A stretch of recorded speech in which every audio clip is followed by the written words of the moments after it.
Happy OrkTober, everybody, and to start off our month of Ork content, we're of course covering the most iconic and classic unit that the Orks have to offer, that is the Ork Boyz. The great majority of Orks are Ork Boyz, and they are the frontline fighters of every WA known to man. Hello everybody, my name is Spoons Rattling, and today we are covering the Ork Boyz of the Orks. These classic fighters have had a reputation of being big, brolic, and mean for as long as 40k has been around. And that's no different this time round. For 85 points, the normal Orks have a stat line of 6 inches of movement, so moderate speed, toughness 5, so nice and resilient to small arms, a 5+ save, so not great in that regard, 1 wound, so fairly standard for how cheap they are, leadership 7+, so they are a little susceptible to battle shock, and OC 2, so they're quite good on objectives. The Knob, however, does gain an extra wound, which is very useful. In terms of ranged weapons, you have the Big Shooter, which is rapid fire 2 with 36-inch range with 3 attacks hit on 5s at strength 5 AP 0 damage 1. I don't think this is worth bringing on the boys. The Knob can bring a combi weapon.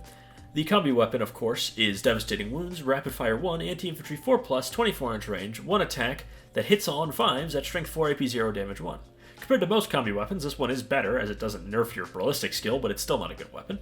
The rocket launcher is actually quite the opposite, at 24-inch range with blast, D3 attacks that hit on 5s at strength 9, AP 2, and damage 3. This, I'd say, is generally worth bringing just for the opportunity to blow up a Terminator or help kill a vehicle. The Sluggas are the standard big boxy pistols, which have 12-inch range with 1 attack that hits on 5s at strength 4, AP 0, damage 1, which is nothing special. The Shooter is rapid fire 1 at 18-inch range with 2 attacks that hit on 5s at strength 4, AP 0, damage 1. Again, nothing really special, and I wouldn't say it's particularly worth bringing. Of course, every boy is known for his melee, and the Knob comes with a Big Choppa standard, which is 3 attacks that hit on 3s at strength 7, AP 1, and damage 2. Very good at killing Space Marines. The normal boys come stock standard with a Choppa, which is 3 attacks that hit on 3s at strength 4, AP 1, and damage 1. If you take the shooty weapons, you get a close combat weapon, which is 2 attacks that hit on 3s at strength 4, AP 0, damage 1. Quite a big downgrade from the respectable melee of the Choppa. And the Knob, of course, like always, can take a Power Claw, which has 3 attacks that hit on 4s at strength 9, AP 2, and damage 2. A very brutal melee weapon. In terms of abilities, they are battle line, and their core ability is Get to Good Bits. At the end of your command phase, if this unit is in range of an objective, that marker remains under your control, even if no models are within range of it, until your opponent controls it at the start or end of any turn. This is very useful as it allows the boys to not only be very good at taking objectives, but they can then run off to do something else to, say, stop an enemy from getting to that objective. This is a very solid ability for any army to have, and makes having one unit of boys hardly ever a bad thing, just to tag your backfield objective. Even though a unit like Gretchen may be camping it, if those Gretchen get hit with artillery, it would be nice to still control that just in case.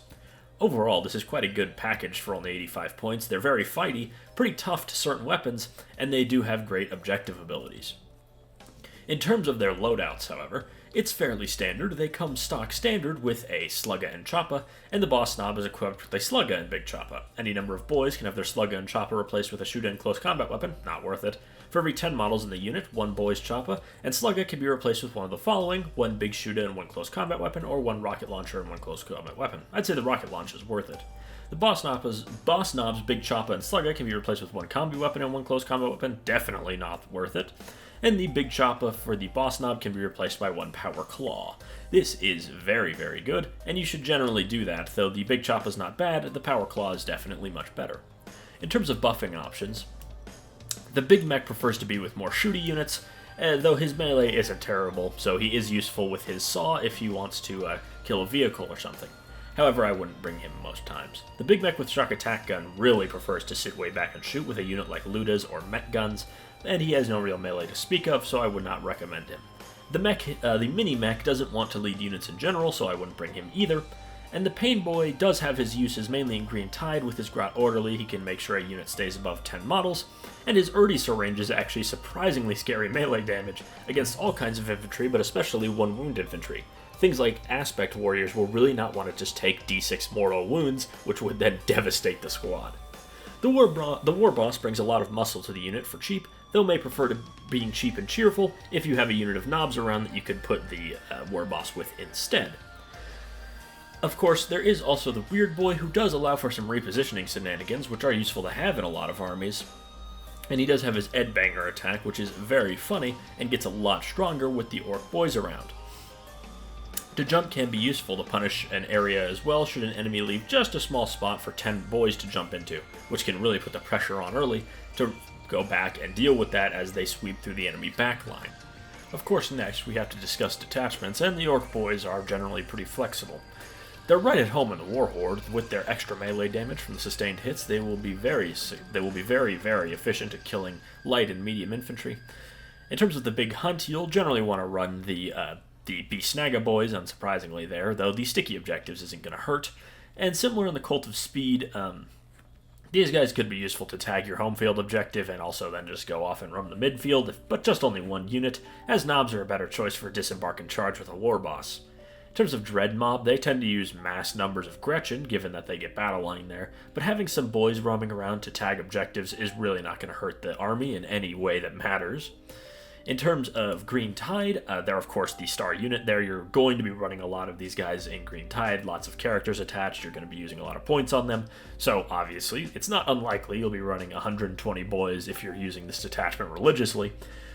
And then in Bully Boys, I do think boys actually do have a surprising use there, despite its focus on knobs and such, because these guys can follow up behind the knobs and mega knobs to tag the midfield objectives to help secure it after the first turn of the WA, where the knobs and mega knobs will usually tear through the enemy lines.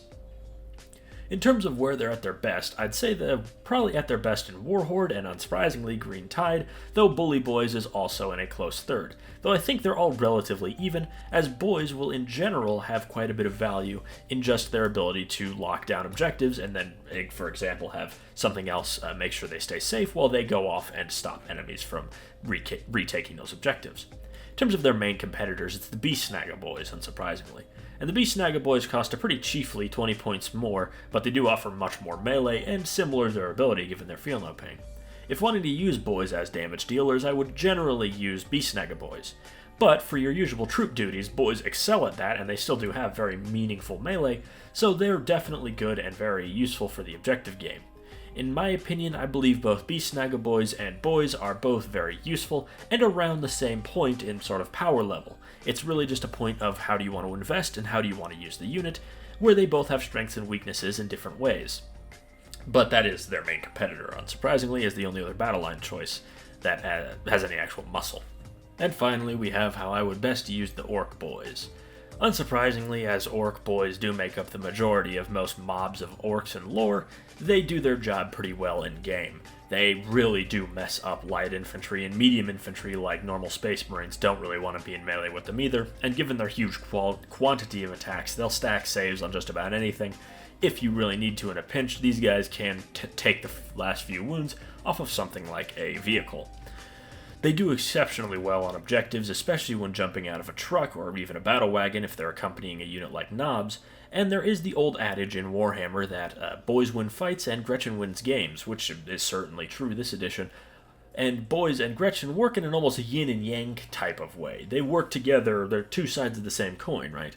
The Gretchen will hold the objectives and give you those command points, and the boys will make sure even if the Gretchen die, you'll still hold that point, as well as giving you extra muscle to make sure enemy units don't come up and just take the objectives right away, as they get to just tag them and then go off and stop the enemy before they even get there. Ork Boys are a relatively simple unit. There isn't that much to say, but I can't really sing their praises high enough. I think boys are just a fantastic unit. And in terms of loadouts, I would bring the rocket launcher along, but leave the other shooty weapons on the bench. Mainly just because the rocket launcher has the opportunity to just blow up a Terminator, which is funny. And in general, the unit's melee won't suffer too much from sacrificing one Choppa. Anyways, I've been Spoons Rattling. I hope you enjoyed this video. Make sure to like, comment, and subscribe, and I will see you all next time.